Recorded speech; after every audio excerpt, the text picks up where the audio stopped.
بقي الشق الثاني من هذا العلم، فإن هذا العلم اسمه الوقف والابتداء. فكما أن الإنسان إذا وقف عليه أن يقف على وقف لا يؤثر على المعنى، لا يغير المعنى الذي أراده الله عز وجل، كذلك إذا بدأ لا يصح أن يبدأ بدءا غير مفهوم فيه غموض، أو بدءا فيه معنى غير مراد، أو يقلب المعنى أو يحرف المعنى.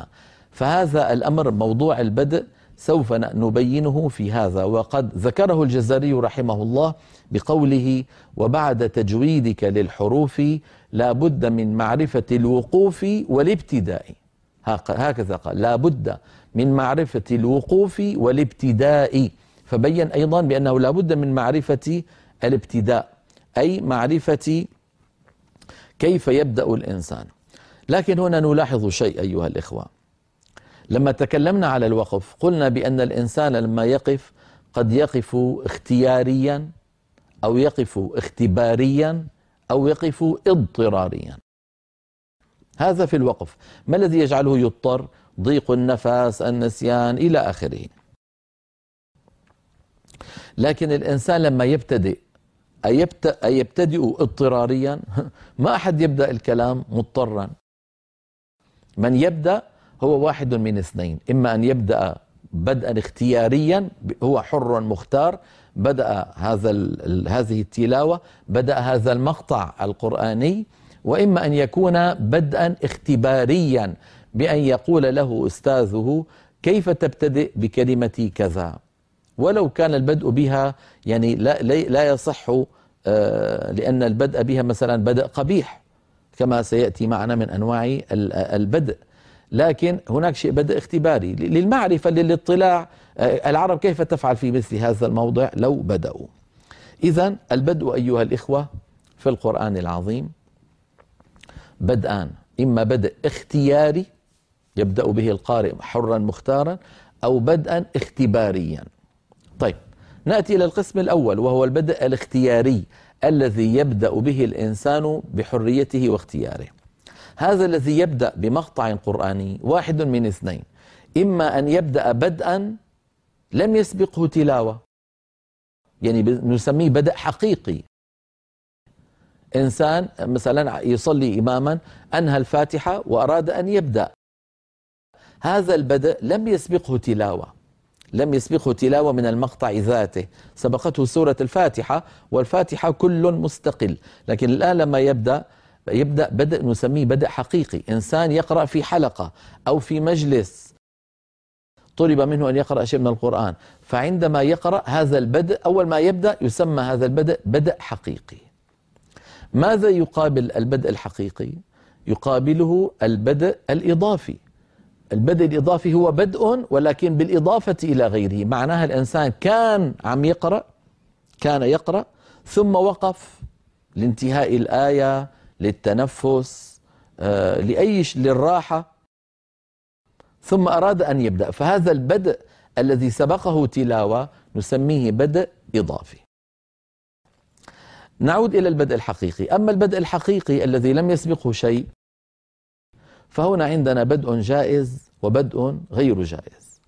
البدء الجائز عندما يبدأ الإنسان بدءا حقيقيا، يعني بدء لم يسبقه تلاوة، بده يبدأ الآن، لابد أن يبدأ من موضوع متكامل، من كلام جديد، لا يبدأ موضوعا من نصفه. مثلا: ثلة من الأولين وقليل من الآخرين. واحد يبدأ: أعوذ بالله من الشيطان الرجيم، بسم الله الرحمن، ثلة من الأولين وقليل من الآخرين، أو ثلة من الأولين وثلة من الآخرين. من هؤلاء الكلام؟ يعني السامع الذي يسمع يقول: من هؤلاء الثلة؟ إيش علاقة الموضوع؟ لابد أن نبدأ موضوعا من أوله. أو مثلا يبدأ يقول: أعوذ بالله من الشيطان الرجيم، قال: أرأيت إذ أوينا إلى الصخرة فإني نسيت الحوت. طب مين هذا المتكلم اللي عم يقول قال؟ ومن هو المخاطب؟ أرأيت إذ أوينا إلى الصخرة. لا أحد يأتي إلى قصة أو إلى موضوع فيدخل من وسطه ويكلم الناس، لأن الناس حينئذ لن يفهموا المراد. إذن البدء الحقيقي لا بد أن يكون من بداية موضوع.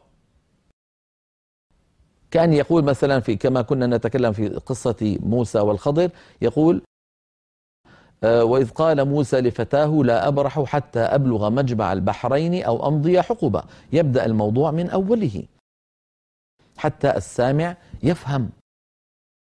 فإذا لا بد من بداية موضوع من أوله. نأخذ قاعدة أيها الإخوة: بداية السور كلها بدء حقيقي جائز تام. هذا نسميه البدء التام. البدء التام لأنك بدأت بموضوع تمام، أخذته من أوله. فكل بدايات السور في القرآن العظيم قطعا وجزما فيها بدء حقيقي تام. فيستطيع أي إنسان إذا أراد أن يقرأ في مجلس أو في الصلاة إماما أو لوحده أن يقرأ من بداية أي سورة ويكون بدءه بدءا حقيقيا تاما. لو بدأ من خلال سورة في مانع؟ ما في مانع، لكن أن يكون بدءه في بداية موضوع متكامل. وبعد الفاصل نتابع هذا الموضوع. حياكم الله. كنا نتكلم قبل الفاصل على أنواع الابتداء في القرآن العظيم، وبينا بأن البدء في القرآن العظيم قد يكون بدءا حقيقيا، يعني بدء لم يسبقه تلاوة، أو بدءا إضافيا بدأ القارئ ولكن قبل أن يبدأ كان قد وقف في المجلس نفسه على مقطع قرآني، وقف ليتنفس أو ليرتاح. وبينا بأن البدء الحقيقي لابد أن يكون بموضوع متكامل وهو جائز. هذا الجائز في البدء الحقيقي. غير الجائز في البدء الحقيقي أن يبدأ موضوعا من وسطه فيجعل السامعين لا يفهمون المراد. هذا بدء حقيقي غير جائز. نأتي إلى البدء الإضافي، وهو أن يبدأ أنا الآن عم بقرأ، وقفت، انتهت الآية أو أردت أن أتنفس، فكيف أبدأ؟ تكلمنا على الوقف، الآن نتكلم على البدء. لما أبدأ عندي بدء إضافي جائز وبدء غير جائز. البدء الجائز أيضا ثلاثة: بدء جائز، بدء إضافي جائز تام، إضافي جائز كافي، إضافي جائز حسن. غير الجائز قبيح. هكذا يعني جدولة هذه المسألة نراها على اللوحة التالية، وبعد ذلك نعود فنفرع على هذا الكلام. ننظر إلى اللوحة التعليمية الأولى في حلقة اليوم.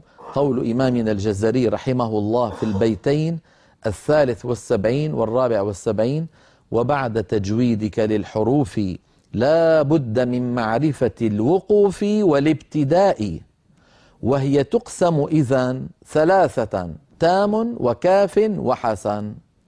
هكذا ذكر إمامنا الجزري على سبيل الإجمال والاختصار. هذا الكلام على الابتداء وأنه كالوقف، كما أن الوقف تام وكاف وحسن، كذلك البدء تام وكاف وحسن، وهذا المقصود به البدء الإضافي. نرى هذا الجدول الذي أمامنا: أنواع الابتداء بتلاوة القرآن الكريم. الابتداء في القرآن الكريم إما أن يكون اختياريا كما نرى على الجدول، أو يكون اختباريا. فالاختياري هو نوعان: ابتداء حقيقي كما نرى وقع في أول التلاوة سواء في الصلاة أو غيرها. ابتداء حقيقي يعني أول التلاوة لم يسبقه شيء. وهذا الابتداء الحقيقي إما أن يكون جائزا يعني تاما، يجب أن يكون بآية مستقلة بالمعنى عما سبقها، أو غير جائز وهو البدء من وسط موضوع يجعل السامع لا يفهم أول الكلام. إذن هذا هو الابتداء الحقيقي، وبينا الجائز منه وغير الجائز. ننتقل إلى الابتداء الإضافي. الابتداء الإضافي كما نرى على اللوحة هو ابتداء تقدمه تلاوة ووقف في المجلس نفسه. إذا تقدمه تلاوة ووقف في المجلس نفسه، إنسان عم يقرأ ووقف ثم أراد أن يبدأ، هذا البدء نسميه بدء إضافي، فقد يصح فيه ما لا يصح في الابتداء الحقيقي. إذن الابتداء الإضافي قد يصح فيه ما لا يصح في الابتداء الحقيقي. فالابتداء الإضافي كما نرى أيضا منه جائز ومنه غير جائز. أما الجائز فهو 3 أنواع أيضا، إما أن يكون جائزا تاما، وإما أن يكون جائزا كافيا، وإما أن يكون جائزا حسنا. وأما غير الجائز فهو البدء القبيح. بهذا الجدول الذي ترونه أمامكم أيها الإخوة نكون قد بينا كل أنواع الابتداء في تلاوة القرآن الكريم، وتعرضنا للبدء الحقيقي وبينا أنواعه.